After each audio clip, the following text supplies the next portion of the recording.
విభజన జరిగి ఆ విభజనలో రాష్ట్ర ప్రయోజనాల కోసం పొందుపరిచినటువంటి అనేక అంశాలు గత 10 సంవత్సరాల నుంచి కొన్ని పరిష్కారానికి నోచుకోకుండా పెండింగ్ ఉన్నాయి.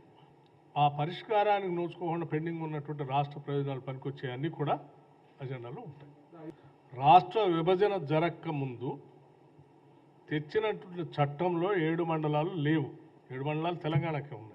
విభజన జరిగిన తర్వాత ఈ రాష్ట్రం ఏర్పడిన తర్వాతనే టీఆర్ఎస్ ప్రభుత్వం అధికారంలో ఉండగానే కేంద్ర ప్రభుత్వం ఆర్డినెన్స్ ఇచ్చి 7 మండలాలని ఆంధ్రాకు అప్పచెప్పింది. 10 ఏళ్ళు అధికారంలో ఉన్నారు. వారు హయాంలో 7 మండలాలని ఆంధ్రాకు అప్పచెప్తే ఆనాడు అపోజిషన్లో మేము శాసనసభలో ఉండి దీన్ని వ్యతిరేకించాలని ఏకగ్రీవ తీర్మానం చేయాలని డిమాండ్ చేసి తీర్మానం చేపిస్తే తీర్మానం చేసి నేను అందరిని ఢిల్లీ తీసుకొని పోతా అని సభకి మాటిచ్చినటువంటి ఆ సభానాయకుడు